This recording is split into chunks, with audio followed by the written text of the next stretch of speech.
Let's talk about choice for a minute, because many times people think a choice is a doing, is an action. Choice is a willingness.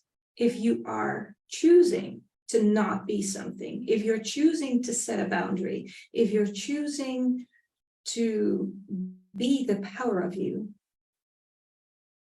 everything that's required of you as a doing comes naturally. If there's a door and you're not willing to walk through that door, I can open it for you, but if you're not willing, you're not going to walk through. I can try to push you. I can try to pressure you. I can try to persuade you, which is, of course, not the way. But if you're not willing, it's not going to go with ease, even if I do get you on the other side of the door. So your willingness to walk through that door is what's going to allow it to happen.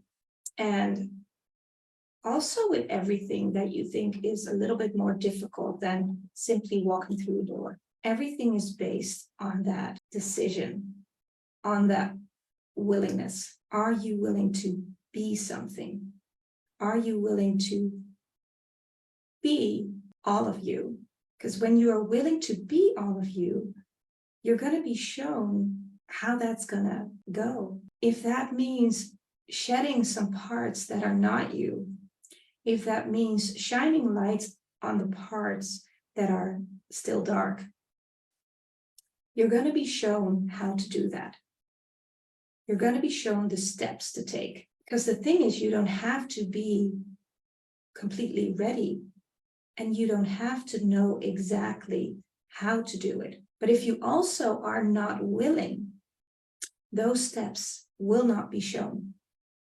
You will be shown other things, right? If you're not willing to be the full you, and then secretly, your underlying point of view is that you are willing to not be all of you, you're going to be shown all these things, so you're not being you.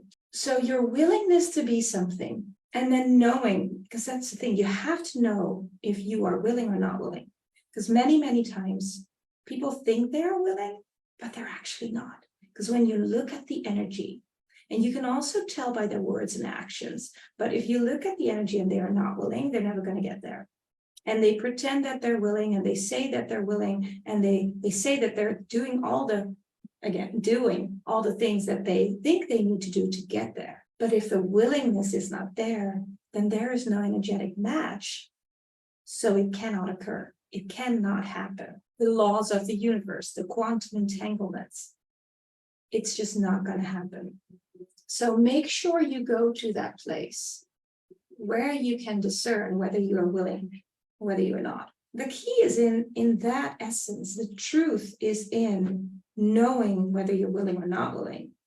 Because if you're believing the lie that you are willing, but you're actually not, you're going to keep yourself in that loop. So am I willing? No. All right. That's interesting. What will it take for me to be willing? That's the question to the Lord. What will it take for me to be willing?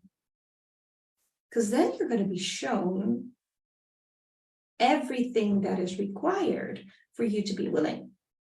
That means letting go of previous judgments. That means letting go of fear. That means letting go of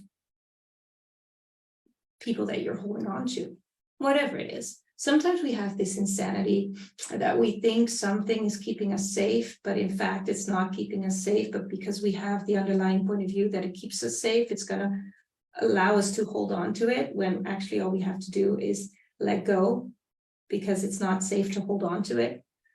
And then we know cognitively that it's not safe to hold on to it, but in the underlying point of view, we think it's safe to hold on to it, or we've decided at some point that it's safe to hold on to it. And that's the insanity of this reality. So knowing when you are not willing is the key to the change. So what question can you ask? And how can you allow yourself to possess the art of asking questions? It's the art of asking questions is what allows you to step into that place of true creation, to discover your willingness to be whatever it is that God intended you to be. In that place, there is a willingness. Because I speak to so many people that want to change, but they're never willing to ask a question. They're never willing to do the work. And that's where I see them doing the work means, are you willing to ask the questions that are required for the change? Because if you're not willing to ask the questions, then what's the point? And many are not even willing to ask the question. Like, take 15 minutes of your day, go ask questions, go meditate, see what shows up, and be in the question of what you want to create in the universe. Are you willing to step up and be that? Because there are people waiting for you, and not that you're responsible for changing other people, but you do have the responsibility for that part of the change you're created for. And if you're not stepping into that place, then everything that has to do with that in the quantum entanglements of the universe, it's gonna stop. And the universe is very patient. God is very patient, very patient. And the thing is that things are moving, right? There are people choosing it. So the movement is happening.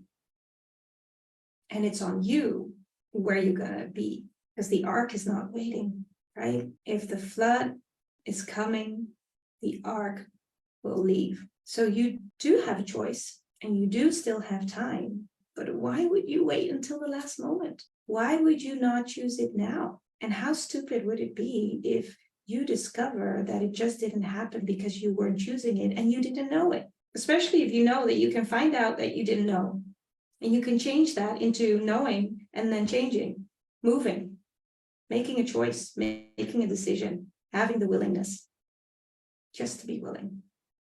And I guess that would be an amazing question for today. What would it take to be willing? And what can show up now that you've chosen it? I hope you have an awesome day. How does it get any better than this? And what else is possible? And what adventures can we have? And let's allow the miracles to show up.